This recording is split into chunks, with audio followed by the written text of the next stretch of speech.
Welcome to Tej education. Madhya Pradesh police परीक्षा के लिए अब आप फ्री टेस्ट सीरीज ज्वाइन कर सकते हैं। मॉडल प्रश्नों का सेट आप प्राप्त कर सकते हैं। पीडीएफ नोट्स प्राप्त कर सकते हैं। केवल अब आपको गूगल पर सर्च करना होगा हमारी वेबसाइट तेज एजुकेशन। ओके, tejeducation.com हमारी वेबसाइट पर सारी चीज़ें आपको निःशुल्क प्राप्त हो जाएंगी और फुल टेस्ट भी आप वहाँ पर दे सकते हैं। सबसे पहला प्रश्न है कि सरदार वल्लभ भाई पटेल राष्ट्रीय पुलिस अकादमी कहाँ पर स्थित है। तो हमेशा याद रखें, सरदार वल्लभ भाई पटेल राष्ट्रीय पुलिस अकादमी हैदराबाद में स्थित है। और इसकी स्थापना कब की गई भाई? इसकी स्थापना की गई थी 15 सितंबर 1948 को। ओके, वर्ष 1948 में राष्ट्रीय पुलिस अकादमी हैदराबाद में स्थापित की गई। प्रश्न है कि प्रदेश के किस मुख्यमंत्री ने सबसे लंबी अवधि के लिए कार्यभार संभाला था। तो ऐसा मुख्यमंत्री जो कि सबसे लंबे समय तक बने रहे, उनका नाम है ज्योति बसु। और ये कौन से राज्य के हैं? ये हैं भाई पश्चिम बंगाल के।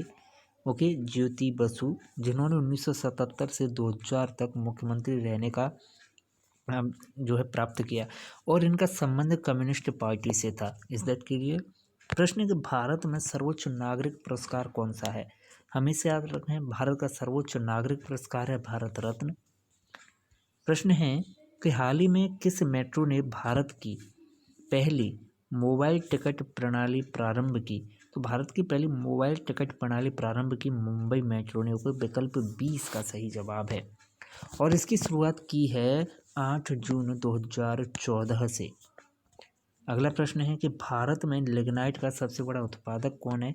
तो भाई भारत में लिग्नाइट का सबसे बड़ा उत्पादक है तमिलनाडु। के विकल्प 20 का सही जवाब है।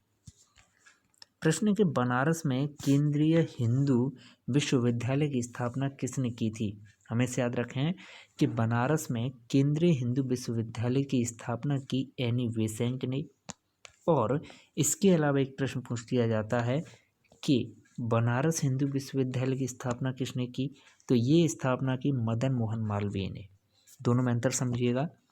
एनी बेसेंट के द्वारा हिंदू विश्वविद्यालय की स्थापना की गई 1898 में। और बनारस हिंदू विश्वविद्यालय की स्थापना 1916 में मदन मोहन मालवीय ने। प्रश्न है कि महाराष्ट्र किस प्रदेश से अपनी सीमाओं को साझा करता है। तो भाई महाराष्ट्र अपनी सीमाओं को साझा करता है तेलंगाना के साथ। Is that clear? विकल्प ए इसका सही जवाब है। अगला प्रश्न है कि भारत के पहले प्रधानमंत्री कौन थे। तो भाई भारत के पहले प्रधानमंत्री तो पंडित जवाहरलाल नेहरू थे। अतः विकल्प सी इसका सही जवाब कि इनमें से कोई नहीं।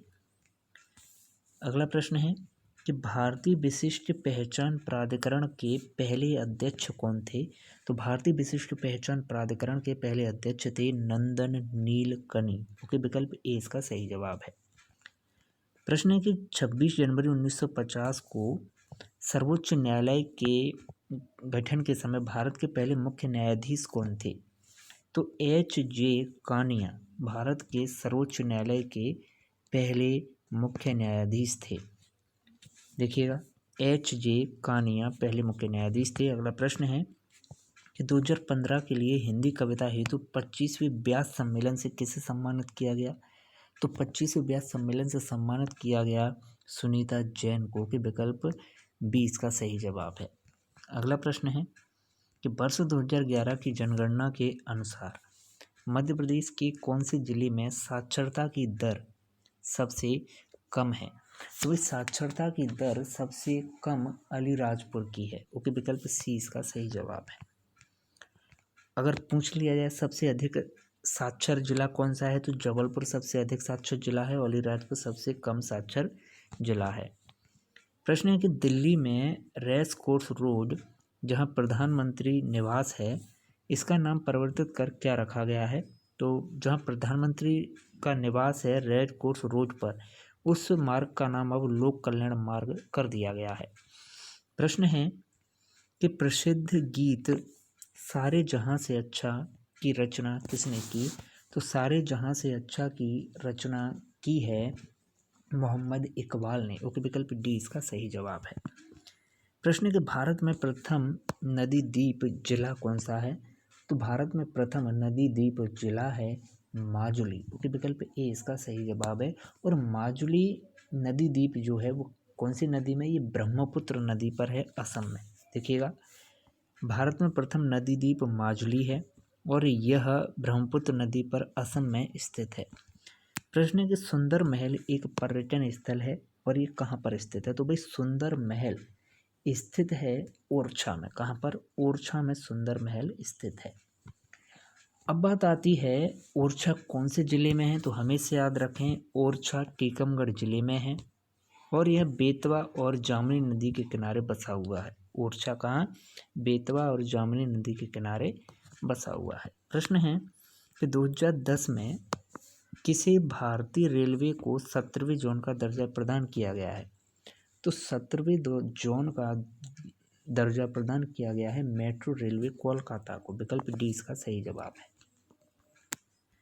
प्रश्न है कि 2016 में 8वां ब्रिक्स शिखर सम्मेलन कहाँ आयोजित हुआ? तो 8वां ब्रिक्स शिखर सम्मेलन गोवा में आयोजित हुआ। अगला प्रश्न है कि 1857 के विद्रोह में सक्रिय रूप से भाग लेने वाली जनजाति कौन सी है? तो हमेशा याद रखें 1857 के विद्रोह में सक्रिय रूप से भाग लेने वाली जनजाति है भील। ओके, विकल्प बी इसका सही जवाब है। एमपीजी के जब हमने आपको जनजाति टॉपिक कवर कराया तब हमने आपको ये प्रश्न बताया था, वो देखिए आया भी है प्रश्न। अगला प्रश्न है कि निम्नलिखित में से कौन मरुस्थल जलवायु का संक्षेप में वर्णन करता है? तो मरुस्थल जलवायु का संक्षेप में वर्णन करता है गर्म और शुष्क। ओके, विकल्प बी इसका सही जवाब है। अगला प्रश्न है कि वह प्रसिद्ध आंदोलन जिसे टिहरी गढ़वाल में वृक्षों के काटने के विरुद्ध अडवाणी ग्राम की महिलाओं के द्वारा प्रारंभ किया गया था, वह आंदोलन कौन सा है? इस आंदोलन का नाम है भाई चिपको आंदोलन। ओके, जो कि कहाँ पर भाई?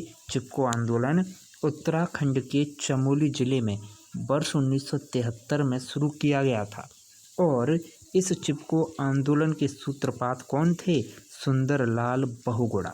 Is that clear?